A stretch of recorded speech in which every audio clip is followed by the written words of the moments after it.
श्रीगुरुभ्यो नमः। हरि ओम्।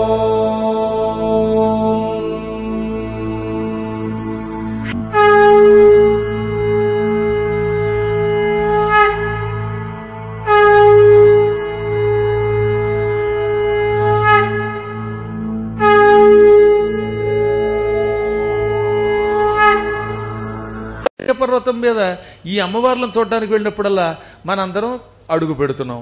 మన పాదధూళి ఆయన పొందుతున్నాడు, ఆయన స్పర్శ వల్ల మనం తరిస్తాం. అమ్మవార్లను తలుచుకున్నప్పుడల్లా వింధ్యపర్వతం కోసం కదా మనం వచ్చాం, ఆ వింధ్యపర్వతం ఉండబట్టి కదా అమ్మలు వచ్చారు అని ఈ విధంగా రోజు మళ్లీ వింధ్యాన్ని తలుచుకోవడం ద్వారా వింధ్యం అమ్మవారికే నివాస స్థానం అయ్యి భవిష్యత్తులో శాశ్వతంగా మణిద్వీపానికి వెళ్ళిపోతున్నట్టు వాడు. ఆ తర్వాత మళ్ళీ కొత్తవాడు ఎవడో వింధ్యపర్వతం అవుతాడు.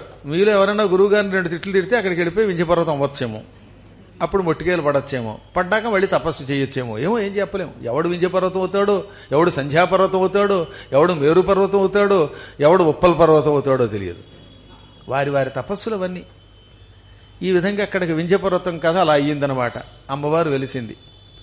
ఇంకిక్కడి నుంచి మహానుభావుడు అగస్త్యుడు ఆ ప్రాంతం వదిలి, చూచావా నేను తిరిగి వచ్చేదాకా వాళ్ళు లేవడం, కాబట్టి మనం వెనక్కి రాము, ఇంక మన బతుకంతే సౌత్, ఇంక నార్త్కి రావడానికి లేదు.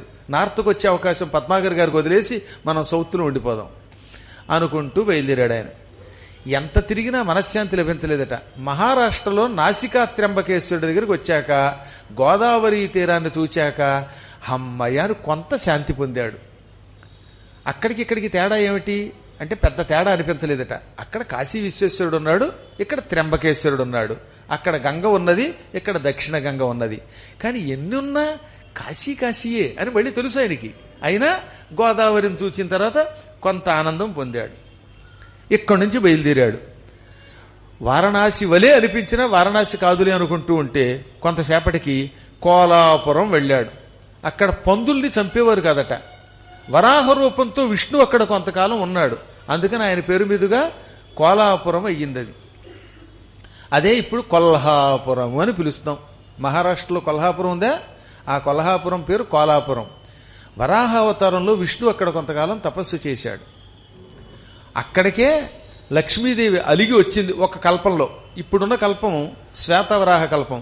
పద్మకల్పం అనే కల్పంలో భృగు మహర్షి విష్ణు వక్షస్థలం మీద తన్నాడు. తన్నితే లక్ష్మీదేవి కోపం వచ్చింది. ఆయన్ని వదిలిపెట్టి భూలోకానికి వచ్చింది. అదిగో ఆ కరవేరపురము, అక్కడికి వెళ్లి తపస్సు చేసింది. కరవేరపురం అన్నా కోలాపురం అన్నా కొల్హాపురమే. అదే కరవేరపురం అంటే. కరవేరపురంలో వరలక్ష్మి అనే పేరుతో అమ్మవారు ఉన్నదని చెప్పామే, ఆ కరవేరపురమే. పద్మకల్పంలో వచ్చిందిట ఆవిడ. ఆ తర్వాత ఎన్నో కల్పాలు గడిచినా ఎన్నోసార్లు ఇదే కథ జరుగుతూనే ఉంటుంది. ఇప్పుడు శాతవరాహ కల్పంలో కూడా మళ్ళీ అక్కడికి వెళ్ళింది. కానీ ఈ క్షేత్రం అంత పాతది. ఆ క్షేత్రంలో అమ్మవారు మహాలక్ష్మి అనే రూపంతో వెలసింది. ఆవిడ అడిగిన వరాలన్నీ ఇస్తూ ఉంటుంది గనక ఆవిడికి వరలక్ష్మి అని పేరు. కరవీరపురమున వరలక్ష్మి అయి నిల్చి శ్రీదేవి జనుల రక్షించుగాక అనే పద్యం అలా రాయబడిందన్నమాట. చూచారా? అక్కడికి వచ్చాడు లోపాముద్రతో పాటు అగస్త్యుడు. రావడంతో అమ్మవారు విగ్రహ రూపంతో కాకుండా నిజ రూపంతో దర్శనమిచ్చింది. చిన్న విగ్రహం అక్కడ ఉంటుందే, ఆ విగ్రహం కాస్త 4 చేతులతో మంగళ రూపంతో దర్శనమిచ్చింది. పార్వతీదేవికి సర్వమంగళ అని పేరు, లక్ష్మీదేవికి మంగళదేవత అని పేరు. ఇద్దరు మంగళస్వరూపాలే. ఈవిడ సర్వమంగళములు ఇస్తుంది, ఆవిడ మంగళదేవత. రమా మంగళదేవత అని ఎవరి కోసం, ఈవిడ సర్వమంగళ అని పిలువబడుతోంది. అలాంటి మంగళస్వరూపిణి మంగళదేవత చతుర్భుజాలతో దర్శనమివ్వగానే ఆయన బ్రహ్మానంద భరితుడైపోయాడండి. నిన్న ఇవాళ మీరు అదృష్టవంతులు. నిన్నేమో బ్రహ్మదేవుడి దగ్గరికి వెళ్లి 12 శ్లోకాలు చదివారు వాళ్ళు. ఆ స్తోత్రం మీకు ఇచ్చాను, అది యూట్యూబ్లో ఆల్రెడీ పెట్టేశారు, లేకపోతే నేను రోజు మళ్ళీ కొట్టి చదవండి. ఇవాళ అగస్త్యుడు చేస్తున్న మహాలక్ష్మి స్తోత్రం వినండి. కొల్హాపురం వెళ్లి కరవేరపురం వెళ్లి ప్రత్యక్ష రూపంలో ఉన్న లక్ష్మిని చూచి లోపాముద్ర సమేతంగా సాష్టాంగదండ ప్రణామం చేసి అగస్త్యుడు ఇలా స్తోత్రం చేశాడు. ఈ స్తోత్రం విన్నవాళ్లు ఎంత దరిద్రులైన ఐశ్వర్యవంతులవుతారు. శ్రద్ధతో వినండి, భక్తితో వినండి. మాతర్నమామి కమలే కమలాయతాక్షి శ్రీవిష్ణుహృత్కమలవాసిని విశ్వమాతః క్షీరోదజే కమల కోమల గర్భగౌరీ లక్ష్మి ప్రసీద సతతం నమతాం శరణ్యే. త్వం శ్రీరూపేంద్ర సదనే మదనైకమాతః జ్యోత్స్నాసి చంద్రమసి చంద్రమనోహరాస్యే సూర్యే ప్రభాసి చ జగత్రతయే ప్రభాసి లక్ష్మి ప్రసీద సతతం నమతాం శరణ్యే. లక్ష్మి ప్రసీద సతతం నమతాం శరణ్యే. త్వం జాతవేదసి సదా దహనాత్మశక్తిః వేదాస్త్వయా జగదిదం వివిధం విదధ్యాత్ విశ్వంభరోపి బిభృద్యాదఖిలం భవత్యా లక్ష్మి ప్రసీద సతతం నమతాం శరణ్యే.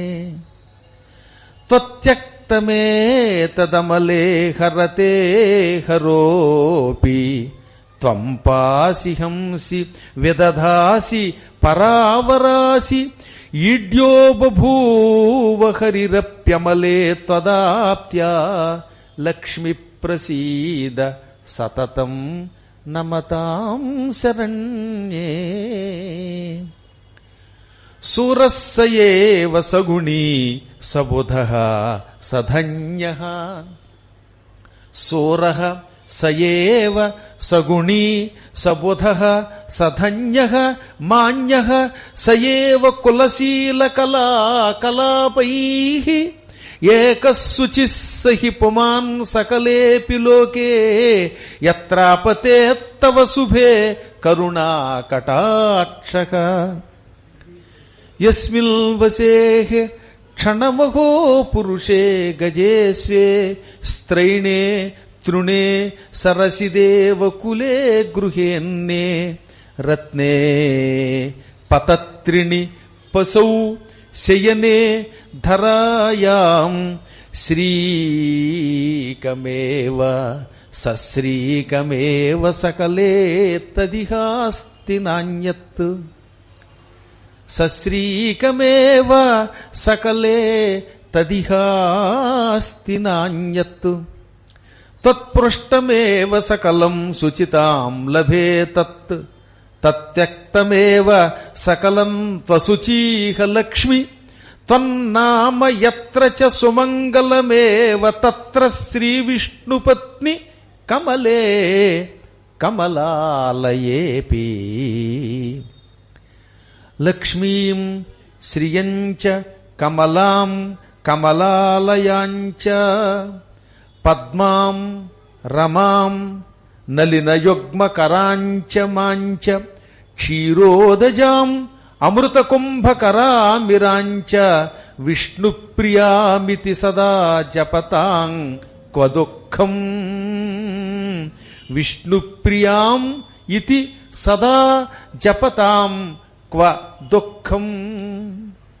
ఇతి స్తుత్వా భగవతీం మహాలక్ష్మీం హరిప్రియాం ప్రణనామ సపత్నీకః సాష్టాంగం దండవన్మునిః. ఇది అగస్త్యుడు చేసిన గొప్ప స్తోత్రం.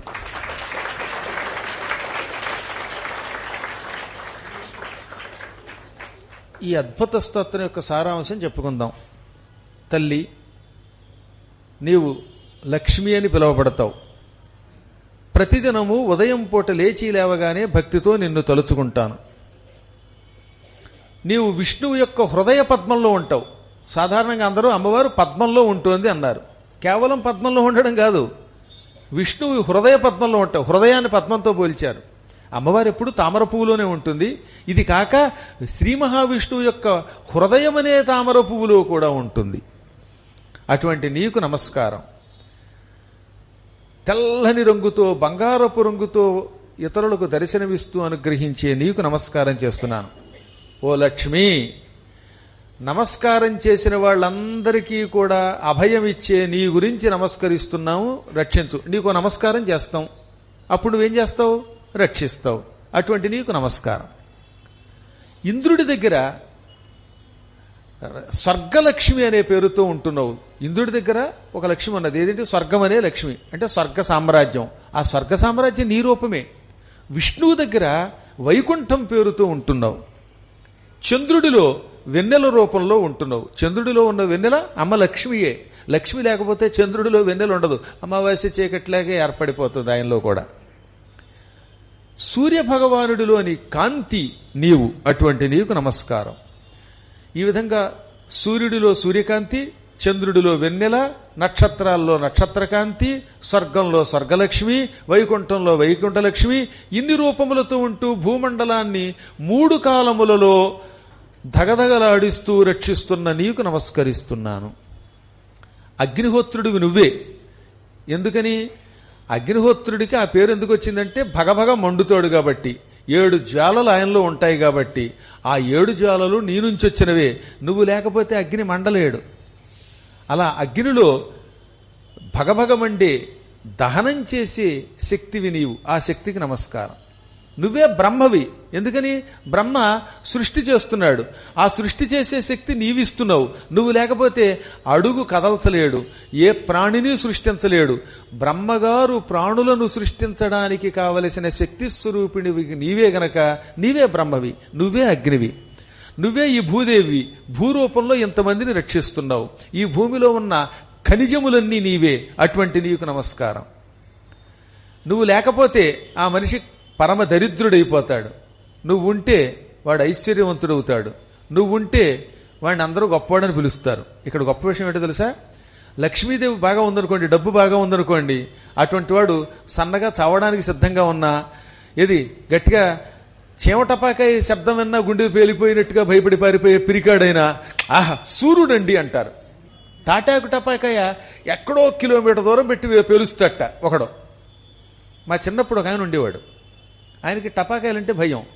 అందుకని ఏం చేశారు, ఒక కర్ర పట్టుకొచ్చారు. ఆ కర్ర నాంత పొడుగుంటుంది. ఆ కర్రకి చివరి తాటాకు టపాకాయ కట్టారు. అక్కడేమో లైట్ పెట్టారు. ఈ కర్ర పుచ్చుకుని తాటాకు టపాకాయ టప్పని పేల్చగాని అయ్యి బాబోయ్ మా రాజుగారు అంత గొప్పరో అన్నారు. కారణం ఆయన కోటీశ్వరుడు. తాటాకు టపాకాయ గడిలిపోయినా వాడి దగ్గర డబ్బుంటే చాలు, అబ్బో ఆయన సూర్యుడురా అంటారు. చూడండి, అదే పాప నాబోటి వాడు నిజంగా అవుట్ చేతిలో పెట్టుకు పేల్చినా ఆయన మొహం ఆయనే పేల్చేళ్ళి అంటారు. డబ్బుంటే పిరికాడు కూడా సూర్యుడు. పరమ దుర్మార్గుడు తాగుబోతైనా సరే ఆహా ఆయన దొరగారండి అంటారు. మీరు చూడండి, బార్రు బార్రు దేకో, 1000 బార్రు దేకో అని బారులోకి వెళ్ళినా సరే డబ్బు ఉందనుకోండి, పదవి ఉందనుకోండి, అబ్బో ఆయన ఎంత గొప్పవాడో అంటారు. అంటే వాడు గుణవంతుడు కాకపోయినా వాడే గుణవంతుడు. ఒక్క చదువు సరిగ్గా రాదు, అయినప్పటికీ వాడు కనుక మనకి 10 రూపాయలు చదివించాడా, ఆహా ఆయన భోజుడండి, కల్పభోజుడండి, అవధానభోజుడండి, వాడు మొహం అండి అంటారు. ఏది వాడు తాగుబోతు, పనికి మళ్ళాడు, వాడికి అక్షరముక్క రాదు, అయినా సరే వాణ్ణే సింహాసనం మీద కృష్ణదేవరాయలుగా కూర్చోబెట్టేస్తారు. ఇంకా వాడి మీద పద్యాలు రాస్తారు, వాడికి అంకితం ఇచ్చేస్తారు. ఆహా నీ మీద మోజు తీరలేదురా, ఏడు మోజు తీరేది. వాడు మొహం చూస్తే చెంబు నీళ్లలో దూకి చావాలనిపిస్తుంది, అయినా మోజు తీరలేదురా అంటారట. వాడు పండితుడు అంటారట, పండిత పక్షపాత అంటారట. వీడికి పక్షపాతం వస్తుంది రేపొద్దున అలా పొగడ్డం వల్ల. అయినా సరే డబ్బు ఉంది కదా అందుకని వాడిని బుధుడు అంటారు. స బుధ వాడే పండితుడు. స ధన్య వాడే గొప్పవాడు, ధన్యాత్ముడు. భూలోకంలో వాడకంటే గొప్పవాడు లేడు. మాన్య అందరూ వాడిని గౌరవిస్తారు. వాడికి కులం ఉంది, శీలం ఉంది, అబ్బో ఆ వంశం అండి ఈ వంశం అండి అంటారు. వాడు ఏ బురదలో పుట్టాడో తెలియదు. వాడే శుచి, వాడే పురుష శ్రేష్ఠుడు. లోకంలో అంతకంటే గొప్పవాడు లేడు. ఎప్పుడు అమ్మా నువ్వు అనుగ్రహించి డబ్బిస్తే. ధనవంతుడు అంత గొప్పవాడు. ధనలక్ష్మిని అదుపులోన పెట్టిన వాడే ధనవంతుడు, బలవంతుడు, గుణవంతుడురా. ధనమేరా అన్నిటికీ మూలం, ఆ ధనము విలువ తెలిసి కొనుట మానవ ధర్మం. ధనమేర అన్నిటికీ మూలం. ఎంత హాయిగా రాశారండి ఆ రోజుల్లో. అది పాట అంటే. ఇంకా తక్కిన పాటల గురించి అనవసరం. మంచి పాట విన్నాక దిక్కుమాల పాటలు తలుచుకోవడం కూడా అనవసరం. అవునా? ఎందుకు చెప్తున్నానంటే నేను డబ్బు యొక్క శక్తి అంత గొప్పది. అందుకనే తెలుగులో శ్రీనాథుడు అనువాదం చేస్తూ, తల్లి ఎవడినైనా నువ్వు ఇంచుక చూచావంటే వాడు దరిద్రుడైనా ధనవంతుడే, అంటే వాడి పరమ నీచుడైనా వాడు గొప్పవాడే. ఏది నువ్వు అనుగ్రహిస్తే. పరమ వికృతాకారంతో ఉన్నవాడిని మన్మధుడు అంటారు. వాడు మన్మధుట్ట, వాడి మొహం, వాడిని చూస్తే భయం వేస్తుంది మనకి. అప్పుడప్పుడు కొన్ని చోట్ల అలాగే ఒప్పేసుకుంటారు. డబ్బు ఉంటే ఆ సంబంధం ఏ సంబంధమైనా చేసుకుంటాం మనం. డబ్బు లేకపోతే పొరపాటు చేసుకోమనా? డబ్బు వెనకాతలు ఎన్నో జబ్బులు ఉంటాయి అని వర్ణించారు.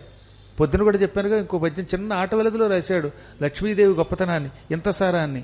ఏమని? కమలనయ్యన నీవు కలచోటు సరసంబు, నీవు లేని చోటు నీరసంబు, కంబు కంటి నీవు కలవాడు కలవాడు, లేనివాడు నీవు లేనివాడు. అమ్మా, నీవు ఉన్న చోట రసం ఉంటుంది, సరసం అవుతుంది. ఆ ప్రాంతం అంటే ఆనందం అక్కడ నిండి ఉంటుంది. బాగా డబ్బున్న చోట ఆనందం ఉంటుంది, లేకపోతే నీరసం ఉంటుంది, రసం ఉండదు, ఆనందం ఉండదు, ఏడుపులు ఉంటాయి. ఎంతో కొంత ధనం లేకపోతే ఎలా బతకాలండి? అందులో హైదరాబాద్ లాంటి నగరంలో బతకాలంటే 10,000 నెలకి జీతం వస్తుంది, లేదో 15,000 వస్తుంది, అద్దెకి 10,000. ఈ 5,000తో కనీ కష్టంగా బతకలేరు. అందువల్ల రోజు దుఃఖమే. ఏది ఈ మాత్రం జీతానికి పొద్దున బయలుదేరి 7ంటికి వెడితే రాత్రి 10ంటికి వస్తున్న వాళ్ళు ఉన్నారు తెలుసా మీకు? అలా గజగజలాడి చచ్చిపోయి శరీరం పాడైపోతూ ఉంటే వాడికి ఏం ఆనందం ఉంటుంది? కాబట్టి అమ్మా నువ్వు లేకపోతే అక్కడ ఆనందం ఉండదు, ఉంటే ఆనందం ఉంటుంది. నువ్వు ఉంటే అప్పుడు ఏమంటారు? ఉన్నవాడు అంటారు. కంబు కంటి నీవు కలవాడు కలవాడు. కలవాడు అంటే లక్ష్మి ఉన్నవాడు అనమాట. డబ్బున్నవాడిని ఉన్నవాడు అంటాం. డబ్బున్నవాడు అని అంటంగా, సహజంగా వాడు ఉన్నాడు. వాడు ఉన్నవాడు అంటే అర్థం ఏంటంటే లక్ష్మీదేవి ఉన్నవాడు. లేనివాడు అంటే లక్ష్మి లేనివాడు. నీవే విష్ణు పత్నివి, సమస్త లోకాలకి శక్తివి. అటువంటి నీకు నమస్కరిస్తున్నాను. అమ్మా, రోజు లేవగానే లక్ష్మీదేవి, శ్రీ, కమల, కమలాలయ, పద్మ, రమ, 2 చేతుల్లో తామర పువ్వులు ధరించిన జగన్మాత అంటే నళిన యుగ్మకర, పాల సముద్రం నుంచి పుట్టినావిడ, ఏనుగు కుంభస్థలాల మీద నివసించే తల్లి, చేతుల్లో అమృత కుంభాలు పట్టుకుని స్నానం చేయించే ఏనుగులు అటూ ఇటూ నిలబడి ఉండగా వాటి మధ్యలో ఉన్న తల్లి. అంటే అర్థం తెలుసుగా, అమ్మవారికి అటూ ఇటూ ఏనుగులుంటాయి. 8 ఏనుగులు, మళ్ళీ 1 ఏనుగు 2 ఏనుగులు కాదు. పటాల్లో 2 ఏనుగులు పెడతారు కానీ అమ్మవారి చుట్టూత మొత్తం దిగ్గజములు వచ్చి తొండంతో ఏం పట్టుకుంటాయి? బంగారపు కొండలు పట్టుకుంటాయి.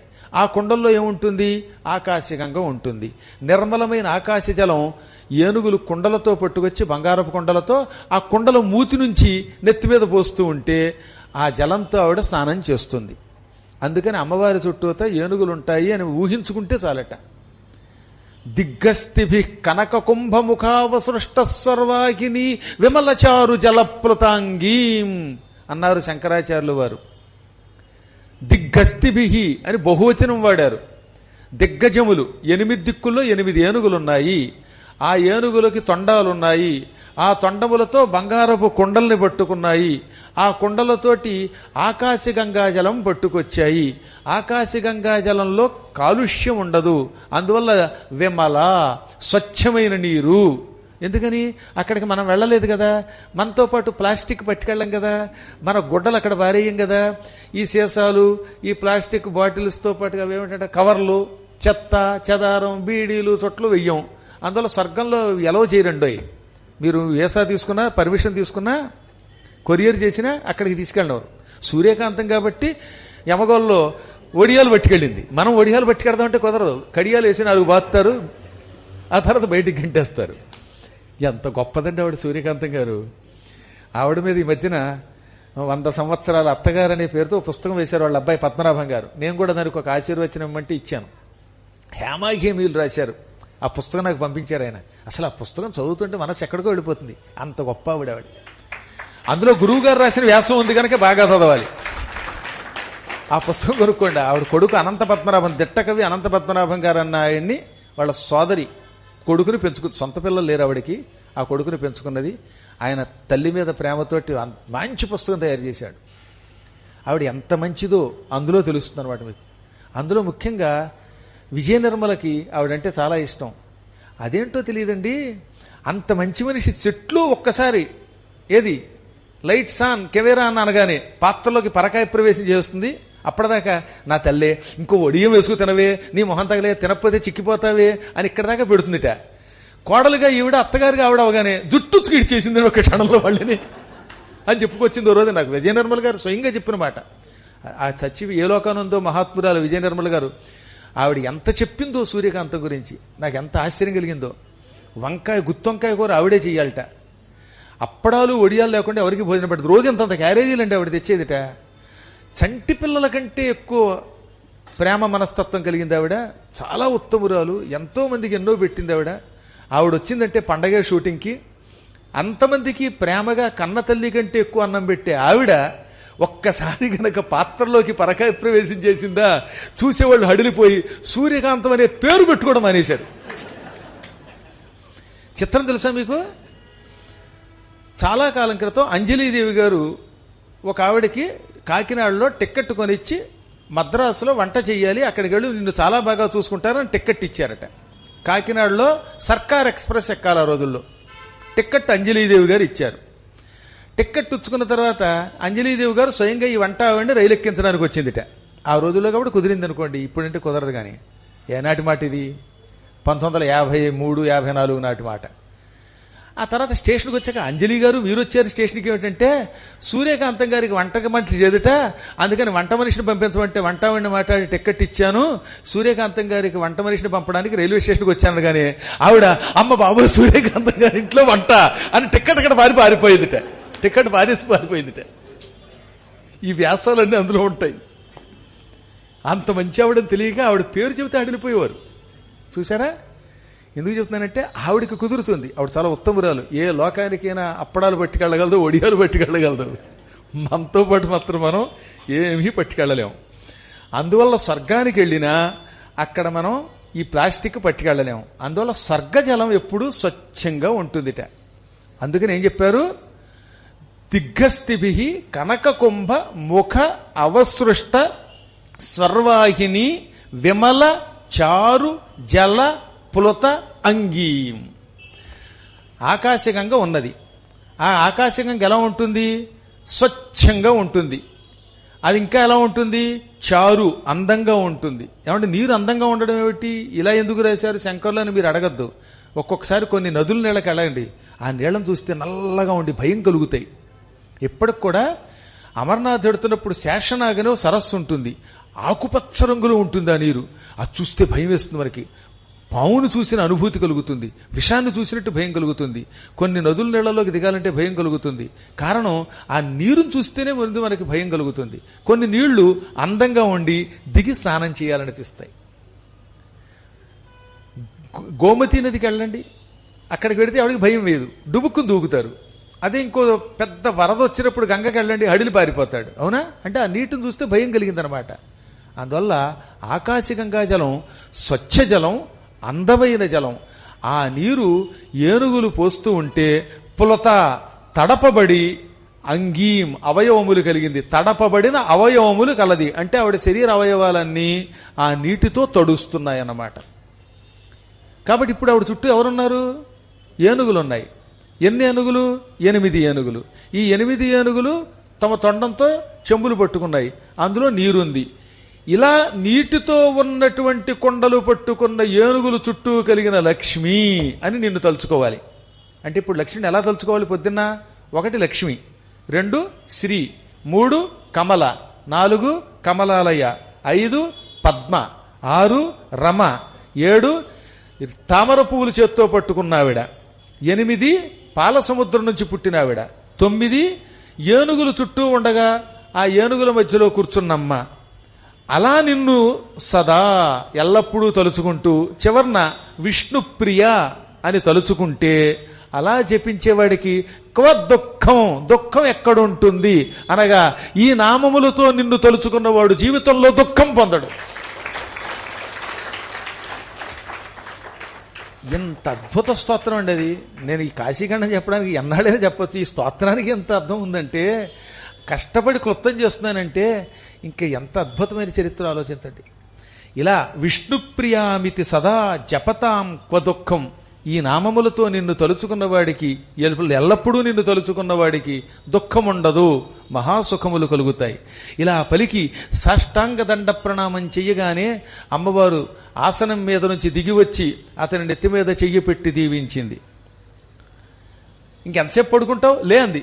ఉత్తిష్టోత్తిష్ట భద్రంతే మిత్రావరుణ సంభవ.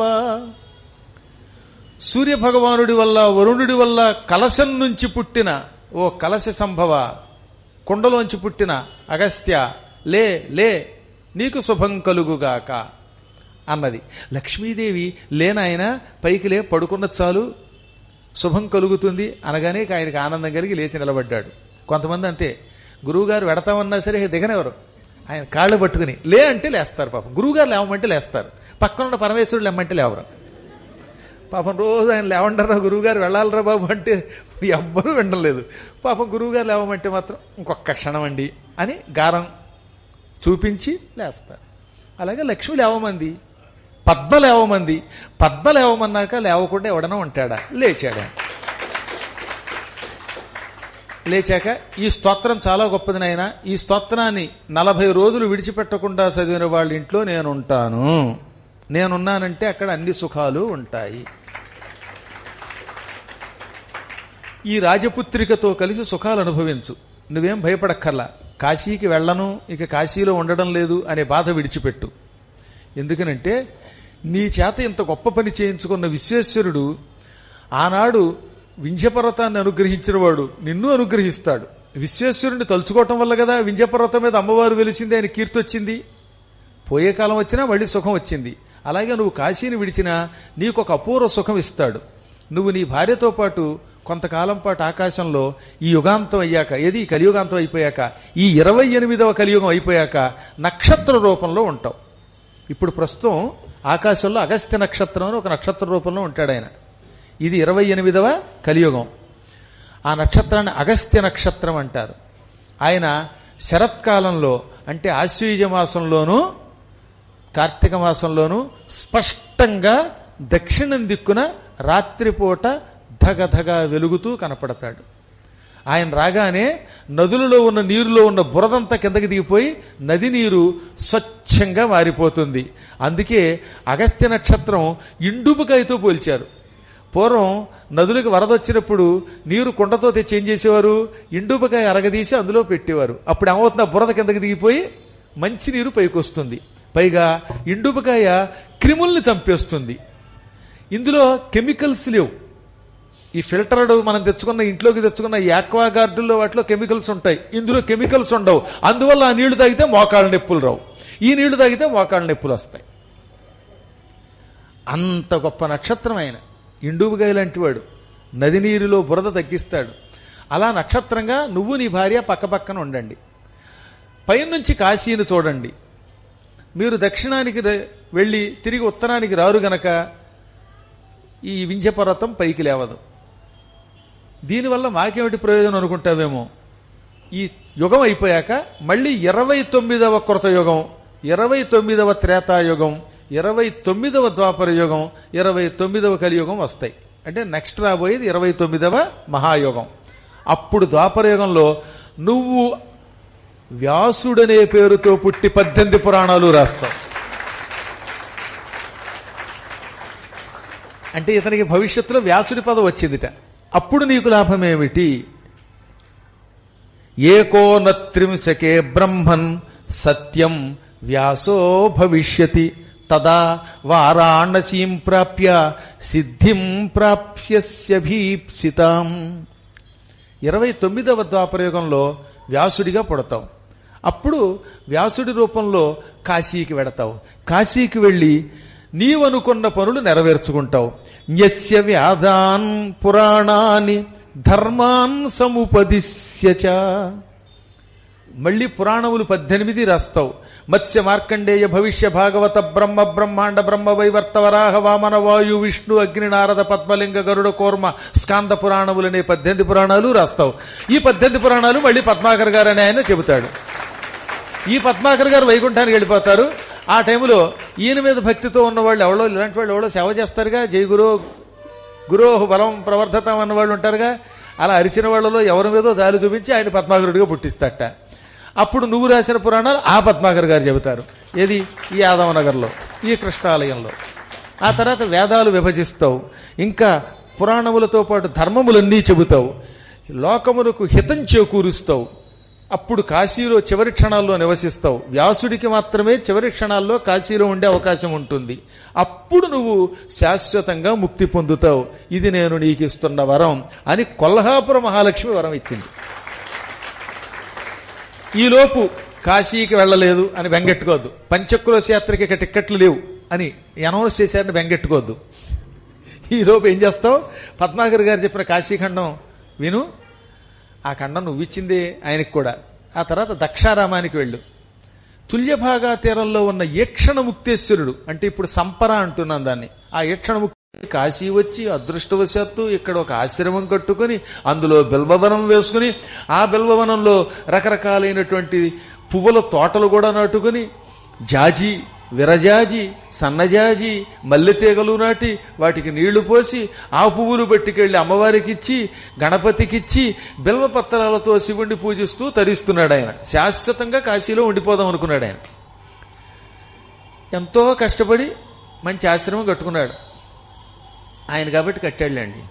మామూలు వాడు కట్టాలంటే రోజు అనౌన్స్మెంట్ చేయాలన్నమాట. కాశీలో పీఠం కట్టాలి, పీఠం కట్టాలి అని చెబితే అప్పుడప్పుడు ఎవడో స్పందించి ఓ 10 రూపాయలు ఇస్తాడు. ఈ 10లన్నీ పోగేసి ఒక 1 కోటి రూపాయలు తయారు చేస్తే అక్కడ 5 కోట్లు అయిపోతుంది. 5 కోట్లు పోగేసరికి అది 10 కోట్లు అవుతోంది. దాంతో ప్రాజెక్ట్ ఎప్పుడు ప్రొలాంగ్ అవుతోంది. అవునా? కానీ ఆ రోజుల్లో ఆయనకి ఆ యోగం లేదు. హాయిగా సంపాదించాడు భూమి అంతా కూడా.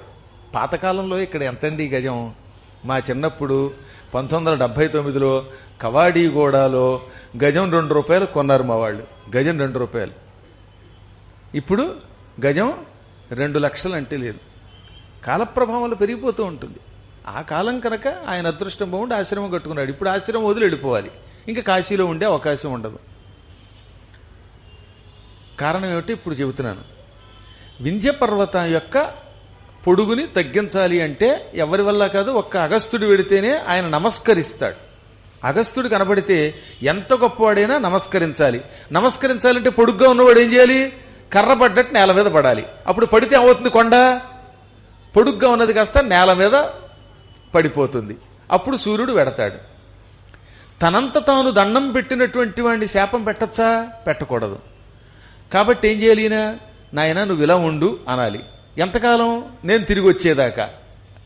గౌరవంతో మన్ని గౌరవిస్తూ కాళ్ళ దగ్గర దండం పెట్టిన వాడిని కదలకుండా ఇలాగే పడుండు అని ఆజ్ఞాపించగలమా? ఒకసారి మీరే ఆలోచించండి. నేనే కాసేపు అగస్త్యుణ్ణి, ఈ కుర్రవాడు వింధ్యపర్వతం, ఈ వెంకట్టన్నవాడు నా మీద అభిమానంతో సాష్టాంగ పడ్డాడు. లే అంటే కదా లేస్తాడు పాపం. కానీ అలా పడున్నవాడిని కదలకుండా అలాగే అట్టే పెట్టాలంటే అది పాపమే కదా. ఎంతసేపు ఉంటాడు పాపం? తిండి తినాలి కదా, కదలాలి కదా. కాబట్టి ఒక పరిమితం పెట్టాలి. నాయన ఒక 5 నిమిషాలు అలా నమస్కారం చెయ్యి, ఆ తర్వాత నేను వెళ్ళాక లే అంటే వెళ్ళాక లేస్తాడు. ఇప్పుడు అగస్త్యుడు వింధ్యుడు దండం పెట్టాక, నేను ఈ వింధ్యపర్వతం దాటి దక్షిణ భారతానికి వెడుతున్నాను, నేను తిరిగి వచ్చేదాకా ఇలా పడుండు, నేను ఇటు తిరిగి వచ్చిన తర్వాత మళ్ళీ నువ్వు యథాతథంగా పైకిలే అనాలి. అప్పుడు వాడు పైకి లేవడానికి అవకాశం లేకుండా అలా పడుంటాడు. కానీ ఈయన తిరిగి ఇక్కడికి వస్తే ఏమవుతుంది? వీడు మళ్ళీ యథాప్రకారంగా పైకి లేస్తాడు. కాబట్టి శాశ్వతంగా కాశీ వెళ్లకుండా సౌత్లో ఉండిపోవలసి వస్తుంది ఆయన.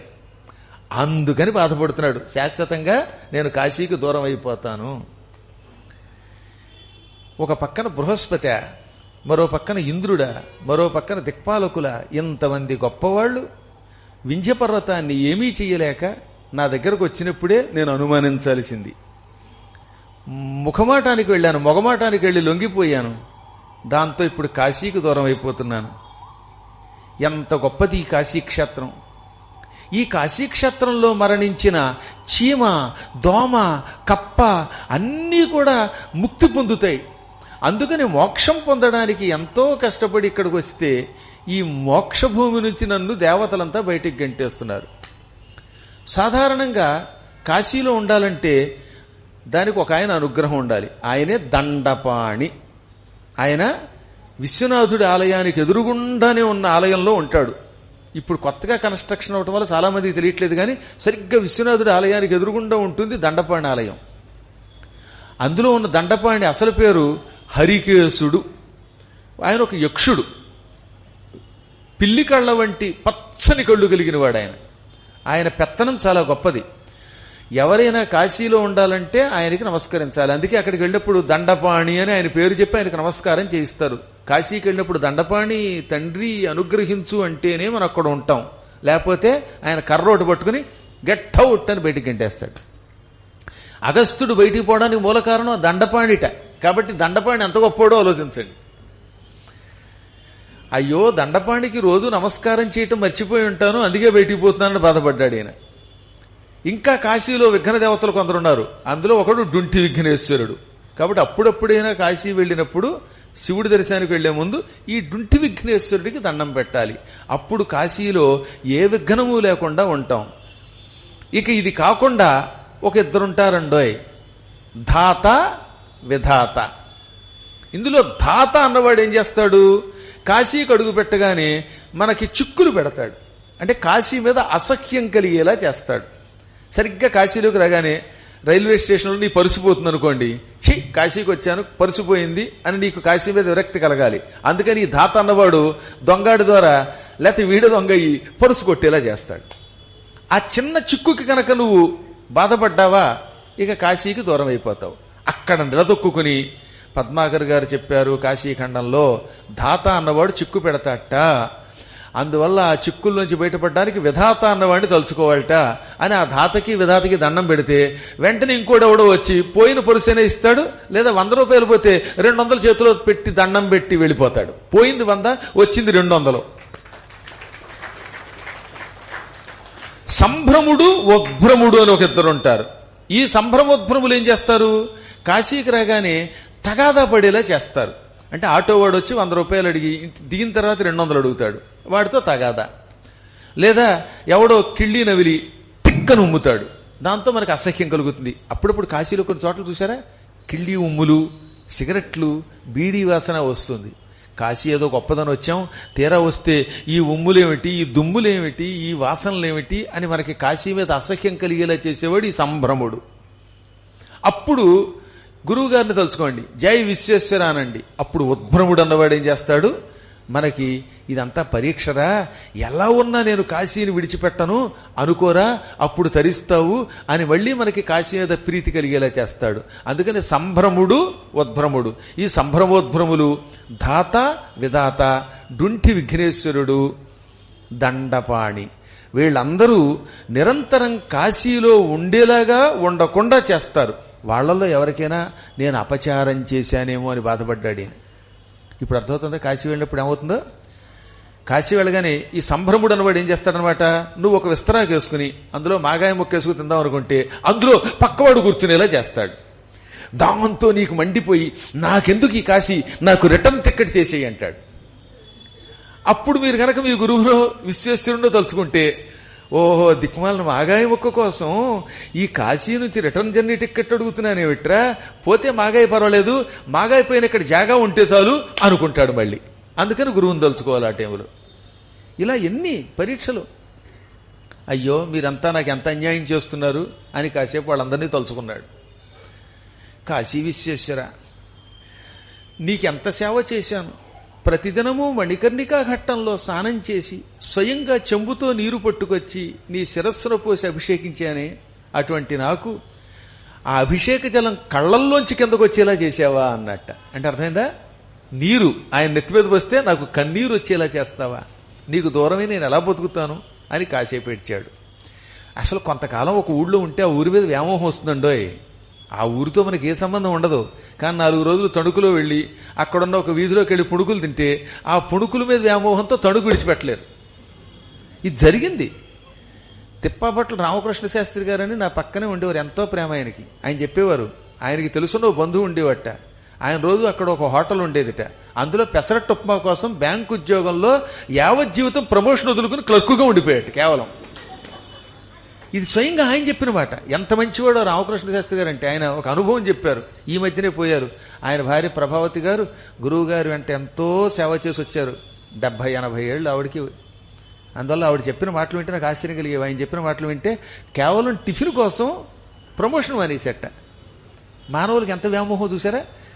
కొంతకాలం ఒక ఊళ్ళో ఒక వీధిలో ఉంటే ఆ వీధి వదిలిపెట్టేది. నాకే ఉప్పల మీద వ్యామోహం వచ్చేసి అవి ఉప్పలు వదిలిపెట్టలేదు. ఎన్ని తెప్పలు వచ్చి పడ్డాయో. నాకు ఎక్కడికి వెళ్ళినా మా ఉప్పలు అని గొప్పలు చెప్పుకుంటున్నానంటే గురువు గారికి కూడా ఉప్పల మీద వ్యామోహం రావడానికి కొన్ని కారణాలు ఉన్నాయండి. అది చాలా పుణ్యక్షేత్రం, గురువు గారు ఉన్నారు గనక. సరే, దాంతో పాటుగా ఆ ఉప్పల క్షేత్రంలో మా మనవడు పుట్టాడు గనక అక్కడ నిరంతరం భాగవత సప్తాహాలు జరుగుతున్నాయి గనక ఎన్నో ఉపాసనలు జరుగుతున్నాయి. అందుకే అక్కడ ఏరుకోరి తాతగారు అక్కడ చేరారు, గురువు గారు అక్కడ చేరారు, మహాత్ములంతా అక్కడే చేరుతున్నారు. ఉప్పలు భవిష్యత్తులో కాశీ అంత గొప్ప క్షేత్రం అయిపోతుంది.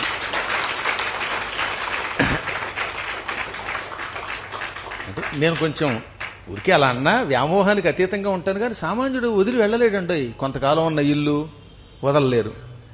భార్యను వదలగలరా? ఎందుకంటే పెళ్ళయింది, ఆవిడతో 10 ఏళ్ళో 15 ఏళ్ళో కాపురం చేశారు అంటే పాతవాళ్ళు, మంచి వాళ్ళ సంగతి చెప్పేది. ఇప్పుడు దిక్కుమాలను పక్కన పెట్టేయండి, వదలలేరు కదా. అలాగే భార్య భర్తను వదలగలుగుతుందా? పిల్లలను వదలగలుగుతున్నావు? ఇవన్నీ వ్యామోహాలు. సామాన్య వస్తువుల మీద వ్యామోహమే ఇలా ఉంటే అత్యంత పవిత్రమైన కాశీక్షేత్రం, అవిముక్త క్షేత్రం, మోక్షక్షేత్రం మీద ఋషులకి ఎంత వ్యామోహం ఉండాలండి. ఆ వ్యామోహం పొమ్మంటే పోదు, అలా ఉండడమే అదృష్టం అన్నారు. అందుకే విశ్వనాథ ఎలా వదిలి వెళతానని ఏడ్చాడు.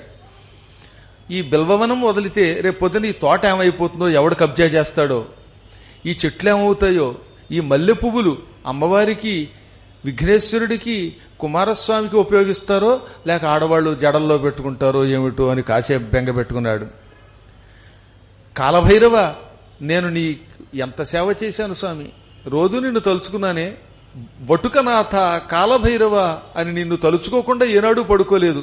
నువ్వు కూడా నాకు అన్యాయం చేసి క్షేత్రపాలకుడివైన నీవు నన్ను కొణిది గంటేస్తావా అని కాసేపు కాలభైరవుని తలుచుకున్నాడు. ఆదికేశవ, మొట్టమొదట కేశవుడనే పేరుతో ఇక్కడికి అడుగుపెట్టావు. ఈ వరణ అనే నది గంగా నదిలో కలిసే ప్రాంతంలో ఉంటావు నువ్వు. అటువంటి నీకు నేను దూరం అయిపోతున్నానే అని బాధపడ్డాడు. ఆ తర్వాత బిందు మాధవుణ్ణి తలుచుకున్నాడు. అత్యంత పవిత్రమైన మణికర్ణికా ఘట్టానికి కొంచెం ఇంచుమించు సమీపంలో ఉండేటటువంటి పుణ్యాత్మ బిందు మాధవ, నాకు ఏమి అన్యాయం చేశావయ్యా అన్నాడు. ఆ తర్వాత వేణుగోపాలుని తలుచుకున్నాడు. ఇక్కడ ఉండి వేణువు వాయిస్తూ విశ్వనాథుని సంకీర్తన చేసే నువ్వు నన్ను ఇక్కడ ఉండకుండా చేశావా అని ఆయన తలుచుకున్నాడు. అన్నిటికీ దూరమైనా పర్వాలేదు, కానీ మధ్యాహ్నం పూట ఆకలి వేసినప్పుడు కడుపుని ఎరిగి మంచి భోజనం పెట్టే మా తల్లి అన్నపూర్ణ విశాలాక్షి, ఆవిడికి దూరం వెళ్లడం అంత బాధ మరవట్లేదు. ఏ క్యాటరింగ్ భోజనం దానికి సాటిరాదు, ఏ వంట అంత రుచిగా ఉండదు. అదేమిటో అన్నపూర్ణమాత కటాక్షం ఏమిటో తెలియదు. అంతఃపుర శుద్ధాంతకాంత విశాలాక్షి మాత యొక్క చూపులో ఏ ప్రభావం ఉన్నదో కాశీలో ఎటువంటి తిండి పెట్టినా రుచిగా ఉంటుందండి. అన్నదాన సత్రాల్లో మనకేం చిక్కని మేగడ పేరు వేయరు, గురువుగారింట్లో వేసినట్టుగా. అక్కడ నీళ్ల మజ్జిగ పోస్తారు. అవునా? ఆ నీళ్ల మజ్జిగ నిమ్మకాయ ముక్కేసుకు తిన్నా రుచిగా ఉంటుంది. అందుకే మాయిదారి కాశీ అన్నారు దాన్ని. ఆ కాశీకి పెడితే ఆ సత్రంలో ఏం పెట్టినా బాగానే ఉంటుంది. అందులో మా సత్రం, ఆ కరివెన సత్రంలో, అందులో వేణుగోపాల్ గారు సెక్రటరీగా ఉన్నప్పుడు మరింత అద్భుతంగా ఉన్నది. మహానుభావులు ఆ సత్రాన్ని ఎంతో బాగా స్థాపించారు, నిర్వహిస్తున్నారు. ఇప్పుడు వేణుగోపాల్ గారు సెక్రటరీ. అంతటి పుణ్యాత్ములు, అంత దాతలు చాలా అరుదుగా ఉంటారు. కాశీ పెడతామా, ఆ సత్రంలో అన్నం పెట్టి ఇంత కూర పెట్టి ఆ ప్రసాదం పెడితే ఆ ప్రసాదం పంచభక్ష పరమాన్నాల భోజనం కంటే రుచిగా ఉంటుంది. అది కాశీ మహిమ అంటే. నీ ఇంట్లో నువ్వు ఏ పెరుగేసుకు తిను, పాయసంతో తిను, కానీ అది ఆయాసమే. అక్కడ మాత్రం ఏ భోజనం చేసినా రుచిగా ఉండడానికి గల కారణం అత్యంత పవిత్రమైన ఆహారం అవడమే. ఆ అత్యంత పవిత్రమైన ఆహారం ఎందుకు అవుతోంది? అక్కడున్న ఆహారం విశాలాక్షి మాత హస్తస్పర్శ వల్ల. బంగారపు గరిటతో మధ్యాహ్నం పూట ఆవిడ అన్నం వడ్డిస్తూ ఉంటుందిట, రహస్యంగా మనకి తెలియకుండా. అందుకే మీకు వడ్డించి అన్నం రుచిగా ఎందుకు ఉంటుందో తెలుసా? ఇప్పుడు నేనున్నాను, సత్రంలో ఆకు వేసుకున్నాను, ఇంత అన్నం వడ్డించుకున్నాను, నాకు తెలియకుండానే విశాలాక్షి పక్కన నిలబడి బంగారపు గరిటతో అందులో కొంచెం నెయ్యి వేస్తుంది. కాస్త సాంబారు పోస్తుంది, ఓ అప్పడం వేస్తుంది, ఇంత పాయసం వేస్తుంది. అందుకనే సత్రంలో భోజనం అయినప్పటికీ అమ్మవారు అదృశ్య రూపంలో బంగారపు గరిటతో అందులో పదార్థం వేస్తోంది కాబట్టి అబ్బా ఆ మాగాయ మొక్కో, ఆ నిమ్మకాయ మొక్కో, లేకపోతే ఇంకో నీళ్ల మజ్జిగో, లేకపోతే నిజంగా పాయసమో దద్దోజనమో ఏది తిన్నా ఎంత రుచి, ఎంత రుచి, ఏమి రుచి, ఓ రామ నీ నామం ఎంత రుచిరా అంటాడే అంత రుచిగా ఉంటుంది. ఇప్పుడు ఆ మాత యొక్క అన్నానికి దూరం అయిపోతున్నానని బాధపడిపోయాడండి ఆయన. అన్నిటికంటే మధ్యాహ్నం పూట ఆవిడ పెట్టే భోజనం నాకు దూరం అయిపోతే ఏ క్యాటరింగ్ భోజనం చేయాలో, ఎక్కడ తినాలో దిక్కుమాల భోజనం అని బాధపడ్డాడు పాపం. ఇలా అందరినీ తలుచుకుంటూ విఘ్నేశ్వరుల్ని, అక్కడున్నటువంటి దేవతల్ని, సకల లింగాలని, బ్రహ్మేశ్వర లింగాన్ని, వాసుకీశ్వర లింగాన్ని, శివరాత్రీశ్వర లింగం, ఆ శివరాత్రీశ్వర లింగం అన్నపూర్ణాలయం ఉంది కదా, పాత అన్నపూర్ణాలయం, ఆ ఆలయం దగ్గర పైకి వెళ్ళండి, ఎంత పెద్ద లింగం, శివరాత్రీశ్వర లింగం అంత లింగం ఉంటుంది ఏకంగా. అటువంటి లింగాలని అన్నింటినీ తలుచుకున్నాడు పాపం ఆయన. ఇలా విలపించి విలపించి తప్పదు గనక, ఎక్కువసేపు ఉంటే ఇచ్చిన మాట తప్పినట్టు అవుతుంది గనక మళ్లీ వ్యామోహంలో పడతాడు గనక కాశీకో దండం పెట్టి అందరి దగ్గర నుంచి నేను వెళ్ళొస్తాను, నా అపరాధాలు క్షమించండి విఘ్నేశ్వర, ఇక నువ్వు సుఖంగా మీ నాన్నగారి దగ్గరుండు, నన్ను గంటేస్తున్నావుగా అని ఆయన్ని తెప్పి లాస్ట్ అండ్ ఫైనల్ గా మళ్ళీ విఘ్నేశ్వరుడు తెప్పాడు. నువ్వే ఈ పని చేసావన్నాడు, విఘ్నాలు కలగజేసావన్నాడు. ఆయన నవ్వుకున్నట్ట తొండంతో ఇలా అని, ఇప్పుడు గంటినా దీని వెనక ఇంకేదో భవిష్యత్తులో శుభమే ఉంటుందిరా అని చెప్పడం అన్నమాట. వెళ్ళిపోతున్నాను బెంగ పెట్టుకోవద్దు. కాశీ విశ్వేశ్వరుడు ఒకడి చేత ఒక పని చేయిస్తున్నాడంటే, కాశీకి వాడిని దూరంగా తీసుకెడుతున్నాడంటే, ఎవరిని భక్తుణ్ణి, ఒక భక్తుణ్ణి కాశీకి దూరం చేశాడంటే భవిష్యత్తులో ఇంకేదో గొప్ప పదవి ఇవ్వబోతున్నాడు అని అర్థం అన్నట్టుగా సైగ చేశాడు. క్రమంగా బయలుదేరి వింధ్యపర్వతం దగ్గరకు వచ్చాడు ఆయన. అక్కడ వింధ్యపర్వతం దూరం నుంచే అగస్త్యుడిని చూచాడండోయ్. ఆయన నడుస్తూ ఉంటే ఆయన బరువుకి భూమి దద్దరిల్లిపోయిందిట. అంతటి బరువు ఉన్నవాడు ఆయన. అగస్త్యుడు తలుచుకుంటే భూమి మొత్తం సముద్రంలో కలిపేయగలడు. సముద్రం మొత్తం ఎలాగో ఆపోసన పట్టాడు. ఆయన శక్తి అంతా ఇంత కాదు. అసలు ఇక్కడ చెప్పలేదు కానీ శివపురాణంలో ఇంకో కథ ఉందండోయ్. ఒకప్పుడు అగస్త్యుడు శివుడి పెళ్లికి వచ్చాట. శివుడికి తరచుగా పెళ్లి చేస్తారు అక్కడ. ఆ కళ్యాణానికి వచ్చాడు. ఇప్పుడు మనం ఉత్సవమూర్తులకి కళ్యాణం చేయలేదు, అలాగే అక్కడ తరచుగా కళ్యాణం చేస్తుంటే కళ్యాణానికి రాగానే ఈ మొత్తం భూమండలం అంతా ఉత్తరం వైపుకి ఇలా తిరగబడిపోయిందిట. దాంతో దేవతలు కంగారు పడ్డారు, మనుషులు కంగారు పడ్డారు. భూమి ఇలా తిరగబడిపోతుంది. ఏమిటంటే, నేనెంత బరువు ఉన్నానో అంత బరువున్న ఒక ఆయన నా పెళ్లి చూడడానికి వచ్చాడు, అందువల్లే మా ఇద్దరి బరువు వల్ల భూమి తిరగబడిపోతోంది అన్నట్ట. నీ అంత బరువు ఉన్నవాడు ఎవడు అంటే, ఇదిగో ఈ పొట్టైన అగస్త్యుడు. శివుడంత బరువు ఉన్నవాడు వాడు. ఆయన దక్షిణంలో, నేను ఉత్తరంలో ఉంటే, దక్షారామంలో అక్కడ ఆయన, నేను కాశీలో ఉంటే భూమి బ్యాలెన్స్ అవుతుంది. పడవలో చూసారా, ఇటిద్దరిని పెడతారు. ఒక్కొక్కప్పుడు అటువైపు కొంచెం ఆ మాత్రం ఉన్నవాడిని ఒకరిని పెట్టి, ఇటువైపు నాబోటి వాళ్ళు ముగ్గురిని పెడతారు. అప్పుడు పడవ బ్యాలెన్స్ అవుతుంది. అందరూ ఒకవైపుకి వస్తే పడవ తిరగబడుతుంది. అలాగా అగస్త్యుడు దక్షిణంలో ఉండి నేను ఉత్తరంలో ఉంటే భూమి సక్రమంగా ఉంటుంది అన్నాక అప్పుడు ఆయన అక్కడి నుంచి వచ్చేసేట. ఇది కూడా ఒక కల్పంలో జరిగిందన్నారు. అసలు ఇవన్నీ వింటూ ఉంటే మనకి ఎంత ఆశ్చర్యం కలుగుతుందండి. ఆ అగస్త్యుడు శివుడు అంతటి గొప్పవాడు అనమాట. కాబట్టే ఆయనని చూచి చూడగానే దద్దరిల్లిపోతున్న భూమిని గ్రహించి, ఓహో ఆ వస్తున్నటువంటి పొట్టివాడు అగస్త్యుడు, పక్కన ఆయన భార్య రాజపుత్రిక లోపాముద్ర అని గ్రహించాడు ఆయన. టక్కన సూర్యుడి యొక్క రథమును కూడా ఆపేంత పొడుగు పెరిగిన ఆయన కర్ర పడ్డట్టుగా, దండం పడ్డట్టుగా పడిపోయాడు. దండవత్ ప్రణామం చేశాడనమాట. అంటే అలా కర్ర పడేసినట్టుగా పడిపోయాడు, సాగిలపడ్డాడు. ఎక్కడో ఓంకార క్షేత్రం దగ్గర పెరిగిన ఆయన కాశీ దగ్గర దాకా పొడుగ్గా శరీరాన్ని అలా పరిచాడు, నమస్కరించాడు, రెండు చేతులు చాచాడు. ఆ చేతులు చాచిన స్థలమే కాశీ దగ్గర వింధ్యాచలము. ఆ మధ్య నడుము ఎక్కడ ఓంకార క్షేత్రం, పాదములు మహారాష్ట్ర దాకా వచ్చాయి. అందుకే వింధ్యసాత్పుర పర్వతములు అంత పొడవైన శ్రేణులు అని మనకి జాగ్రఫీలో చెప్పారు. ఆయన శరీరం అంత పొడుగు పెంచి అలా నేల మీద పడ్డాడనమాట. పడగానే అలాగే ఉండు, లేవద్దన్నట్టండు ఆయన. వింధ్య సాధురసి ప్రాజ్ఞ మాంచ జానాసి తత్వతః పునరాగమనం చేత్తు ఏతావత్ కర్వతరో భవ. వింధ్య పర్వతమా, నేను వచ్చేదాకా తిరిగి ఇటు వచ్చేదాకా ఇలాగే పడుండు. చాలా బాగుంది, నీ వినయానికి మెచ్చుకున్నాను. నువ్వు వినయంతో నేను కనబడగానే కాళ్ళకి దండం పెట్టావు. ఈ దండం పెట్టి మళ్ళీ పైకి లేవద్దు. నేను కొన్ని కారణముల చేత దక్షిణ భారతానికి తీర్థయాత్రలకు వెళ్లాలనుకుంటున్నాను. దక్షారామ భీమేశ్వరాదులను చూడాలనుకుంటున్నాను. ఇదిగో నా భార్య కొంచెం పెద్దదైపోయింది. ఈ మధ్యన లిఫ్ట్ లేకపోతే కొండ ఎక్కలేకపోతోంది, 3rd ఫ్లోర్లోకి ఎక్కలేకపోతోంది. అందువల్ల నా భార్య నేను నీ కొండ మీద ఎక్కి అవతలకు ఎడతాం.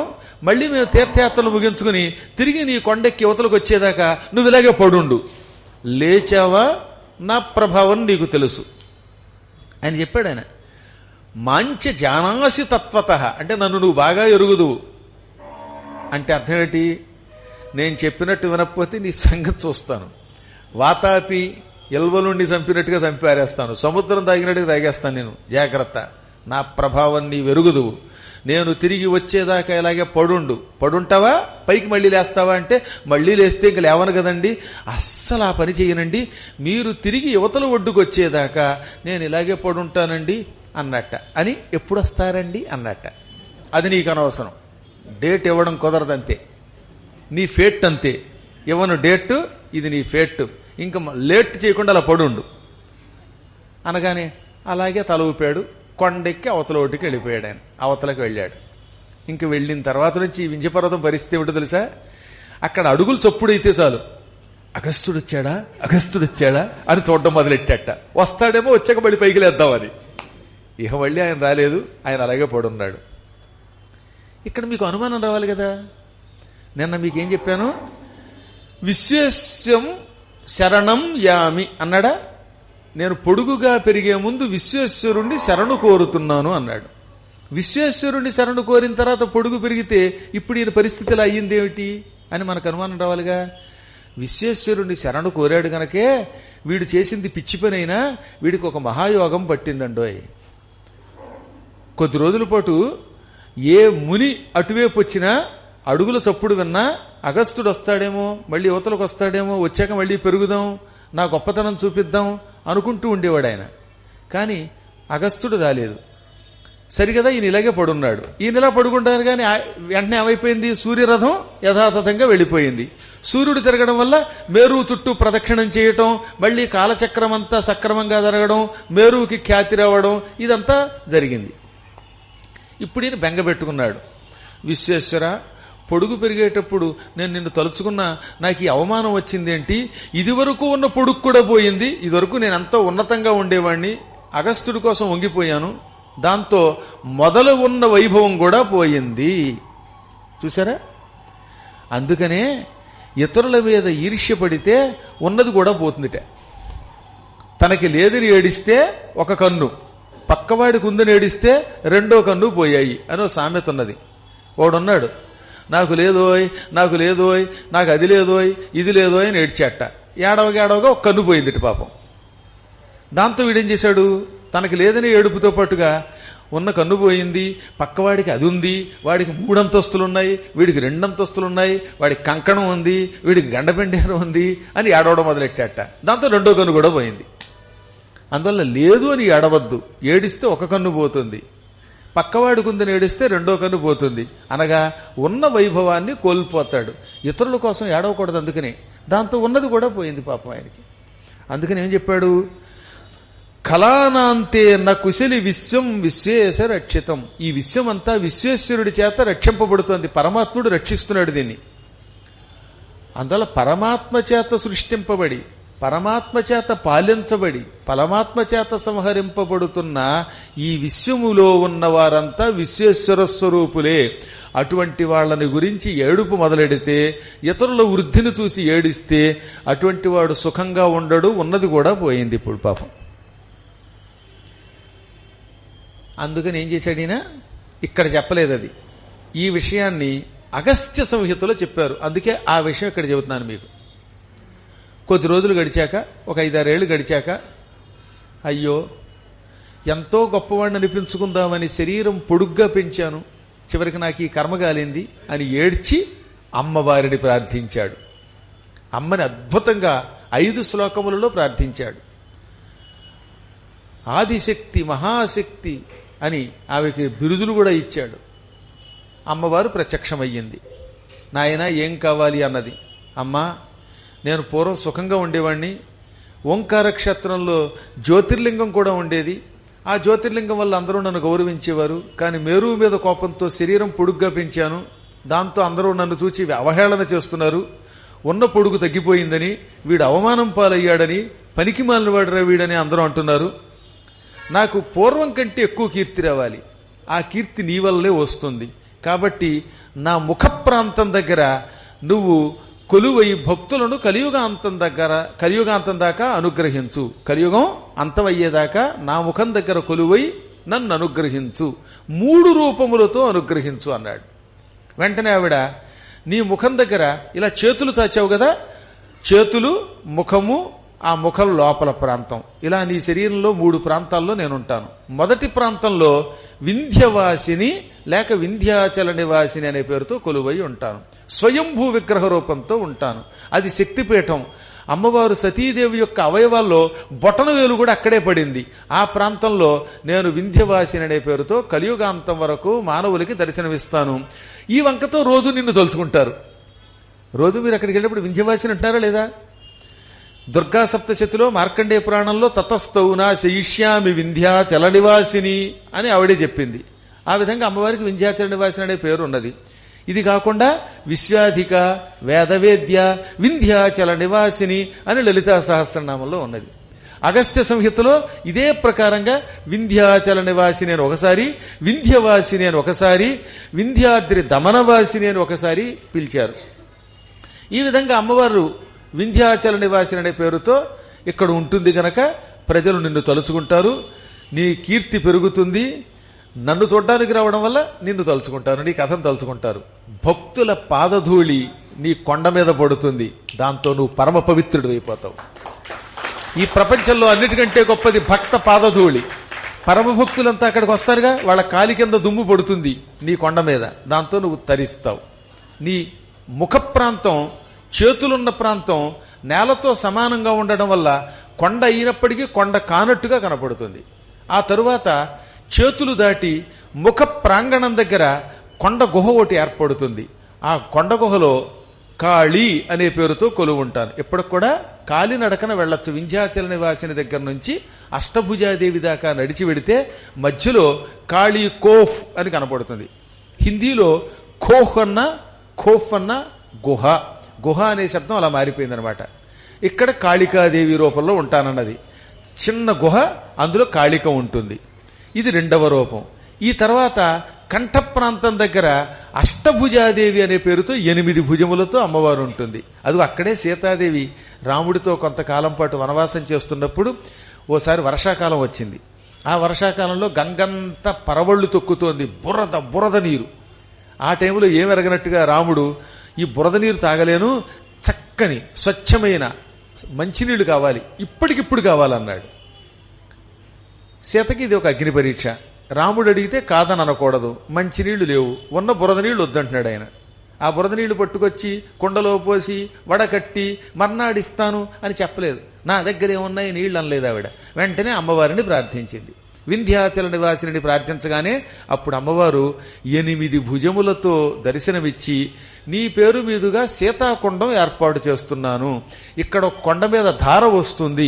ఈ ధార ఎప్పుడూ వస్తుంది. వేసవకాలంలో కూడా సన్నగా ఉంటుంది. ఈ నీళ్లు నిర్మలమైనవి, ఇందులో మురికొండదు. ఇవి అమృత జలము. ఇవి తాగిన వాడి పాపాలు పోవుగాక. కలియుగాంత వరకు నీ పేరు మీదుగా ఇది సీతాకుండమని పిలువబడుతుంది అని వరం ఇచ్చింది. ఆ నీరు ఇప్పటికి కూడా అక్కడ ఉన్నది. ఇది అగస్త్య సంహితలో ఉన్న కథ. ఈ నీరు రాముడికి ఇవ్వగానే ఇప్పుడు నీళ్లు తాగాక మళ్ళీ రాముడు కొంటిగా ఆకలి వేస్తోంది సీత అన్నాడు. ఎలాగో ఉండనే ఉందిగా మార్గం. మళ్ళీ అష్టభుజాదేవిని, అమ్మా మా రాముడి కోసం అన్నం ఇవ్వనగా 8 చేతుల్లో 8 బంగార పాత్రలు పట్టుకుని ఒక్కొక్క పాత్రలోంచి ఒక్కొక్క రకమైన కూర, పాయసాలు, పచ్చళ్ళు, ఒకటి ఓ రకరకాల పిండి వంటలతో భోజనం పెట్టేసింది ఆవిడ. దబ్బకాయ కూరట, దబ్బకాయ పచ్చట్ట, దెబ్బకాయ కూర, దెబ్బకాయ పచ్చడి, గోంగూర పచ్చడి, గోంగూర పప్పు, తోటకూర పప్పు, తోటకూర పచ్చడి, క్యాలీఫ్లవర్ ఆవకాయ, అదేదో ఇంకేదో దొండకాయ ఆవకాయ, బెండకాయ ఆవకాయ, ఎన్ని ఆవకాయలు పెడతారండి వీళ్ళ మొహమ్మండ.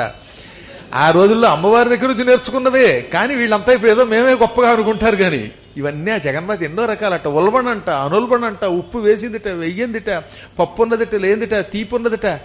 ఒక్క బెల్లం ఆవకాయ మాత్రం పెట్టలేదు. దిక్కుమాల బెల్లం ఆవకాయ అనేది తినకూడదు అసలు అని నేను అనలేదు, వ్యాసుని అన్నాడు. అసలు ఆవకాయలో కారంలో బెల్లం కలుపుతాను ఏంటండి? ఎర్రటి ఎండలో రగ్గు కప్పు తిరిగే మొహాలు వీళ్ళును. మంచి చల్లగా ఉన్న ప్రాంతంలోకి వెళ్ళి కూల్ డ్రింక్ తగ్గే మొహాలు. అలాగా కారం కారమే, తీపి తీపే, ఈ రెండు కలుపుకు తింటారట. సాంబార్లో బెల్లం వేసుకు తింటాడు, వీళ్ళ మొహం తగలే అని నేను అలా అగస్తుడు అన్నాడు.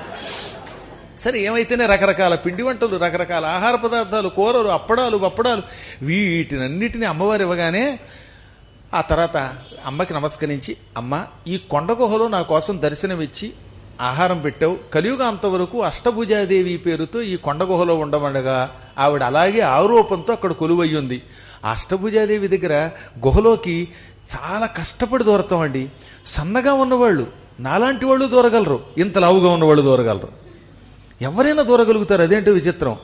మీరు చూసారా అష్టభుజాదేవిని? చూడకపోతే చూడండి, చూసిన వాళ్ళు చేస్తండి. బా 60 మంది ఎత్తారు. ఈసారి అష్టభుజాదేవి దర్శనానికి తీసుకెడతాను. ఎలాగో అక్కడ అద్భుతమైన కార్యక్రమం చేయబోతున్నాం. వింధ్యాచల నివాసిని దగ్గర కూడా దేవీ భాగవత ప్రవచనం మళ్ళీ చాలా కాలం తర్వాత చెప్పబోతున్నాం. ఎప్పుడో 2005లో చేశాను. 2005 తర్వాత వింధ్యాచలం దగ్గర మళ్ళీ దేవీ భాగవత ప్రవచనం చేసుకునే అవకాశం నాకే కుదరలేదు. అంటే 18 ఏళ్లు దాటిపోయిందనమాట.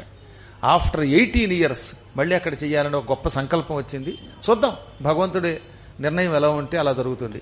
అక్కడ అష్టభుజాదేవి దర్శనం చేసుకోవాలి. అక్కడే సీతాదేవి నివసించిన మడిని కూడా, కొండాన్ని కూడా చూడొచ్చు అనమాట.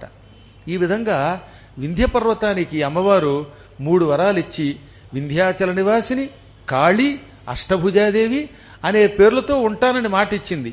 ఆ మాట నిలబెట్టుకోవడానికి ఏం చేసిందనమాట? ముందేమో వింధ్యాచల నివాసిని అయింది, ఆ తర్వాత కాళీ అయ్యింది. సీతాదేవి అడుగు పెట్టిన తర్వాత ఈ అష్టభుజాదేవి రూపంలో వెలిసింది. ఇప్పుడు ఏమైంది? వింధ్య పర్వతం మీద ఈ